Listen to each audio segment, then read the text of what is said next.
What is up, awesome people? Welcome back to my channel. Joshua Partugi here.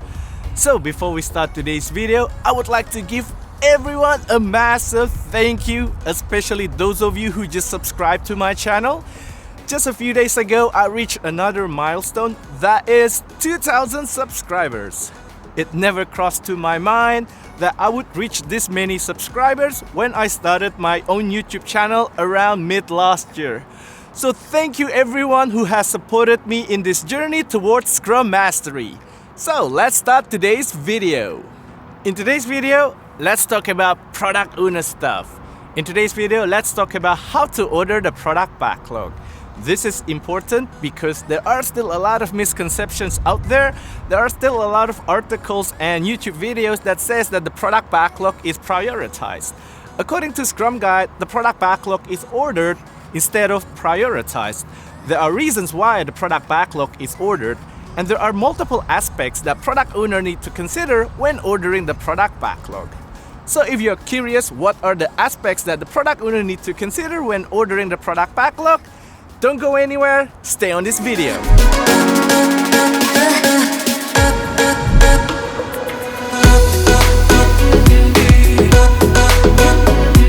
As written on Scrum Guide, the product owner is responsible to order the product backlog and accountable for the value of the product. The order of the product backlog will reflect the roadmap and the value that the company will likely get from the product. Before we talk about how to order the product backlog, let's talk about what's inside the product backlog. There's a lot of misconceptions in the market that the product backlog only consists of user stories or just the features of the product. So let's find out what's inside the product backlog. According to Scrum Guide, the product backlog consists of all of the work known to be needed in the product. The keywords here are all the work, which means other than user stories and features, the product backlog also consists of but not limited to defects, technical debt, product architecture, technical specification, user experience design, non-functional requirements, urgent work from the CEO, hypothesis, etc. The other keywords here that we have to notice are known to be needed, which means the product backlog consists of our current assumptions. If you're interested to learn how to write your product backlog item other than user story format, I have made a video on how to write the product backlog item using the hypothesis format. If you're interested to learn more about it, click the link up here to watch the video. Another thing we have to keep in mind is the product backlog is ordered rather than prioritized. There is a reason why Scrum Guide chose the word order rather than priority. So let's learn more about it. First, because semantically, two items can have the same priority, but no two items can be at the same order. Priority reflects the level of urgency, and oftentimes it can be very subjective. This is very important for Scrum Masters and product owners to know, especially those who work in a very political and bureaucratic organization, because in that kind of organization, many people will just say that everything is high priority just to get their stuff done first. So that's why we don't use the word priority in Scrum. Secondly, because there are other attributes to consider besides priority. Some of the attributes the product owner must consider when ordering the product backlog are dependencies, the age of the product backlog item, the size of the product backlog item, perceived value, risk, and also learning. Let's talk about dependencies between product backlog items. When talking about dependencies, there are two types of dependencies that are business dependencies and technical dependencies. Two items may be on top of each other because it is dependent on one another. In the context of Scrum, we strive to remove dependencies at technical level and make the architecture of the product to be loosely coupled as possible so multiple teams can work on the product backlog items independently. The size of the product backlog item is another attribute that is considered when ordering the product backlog.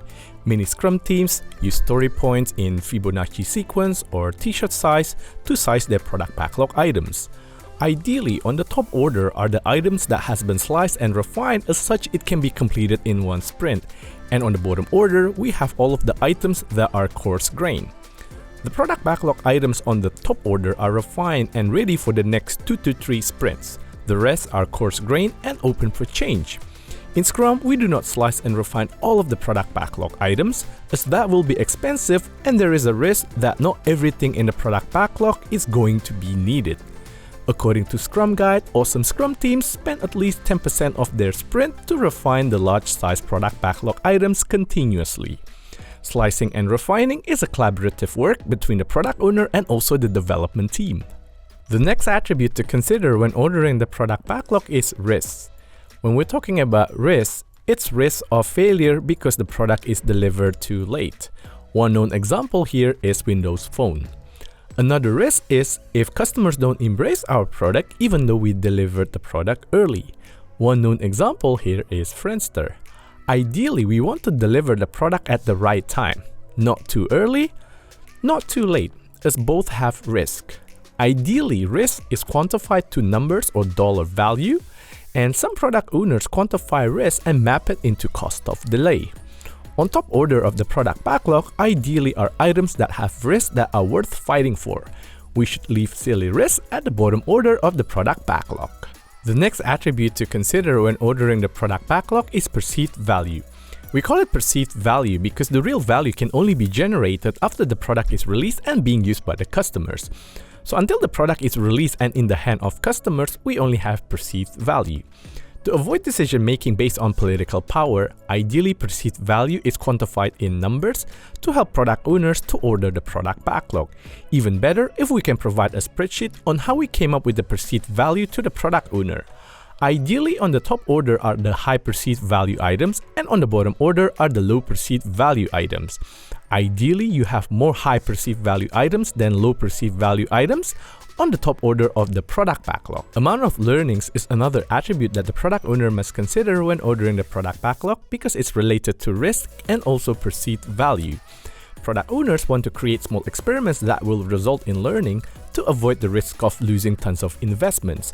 Many awesome product owners will also argue that value is unknown and fuzzy, so the only way to identify where value is located is by creating small experiments.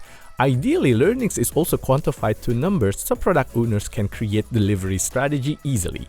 Ideally, on the top order of the product backlog are items that will give the organization many learnings, while on the bottom order are the items that do not give the organization much learnings. So if we consolidate all of these product backlog item attributes and create a Venn diagram between the product backlog item size, perceived value, risk, and learning, ideally the ones on the top order of the product backlog are the ones shown on this orange area. Besides the attributes on the product backlog item, the product owner decision on the order of the product backlog may also be influenced by the customer and the consumer expectations, market conditions, and the competition landscape. The product owner should also be open-minded and considers feedback from the development team. If the current product is in a bad state, the product owner will put defects and technical debt on the top order of the product backlog.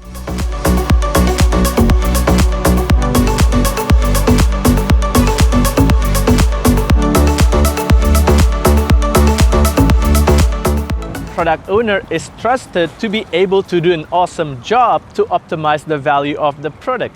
The order of the product backlog will reflect the value that the organization will obtain. No one in the organization can override product owner's decision regarding the order of the product backlog, even those with highest political power. Otherwise, the product owner cannot really take ownership of the product, and the product owner is not more than just a proxy. So that is all from me today, folks. I hope you found today's video helpful, especially if you are an aspiring product owner. Hopefully today's video helps you create strategies to optimize the value of your product. If you like today's video, don't forget to smash that like button and don't forget to subscribe to my channel so that you won't miss any of my videos in the future. See you until my next video. Stay safe and Scrum on!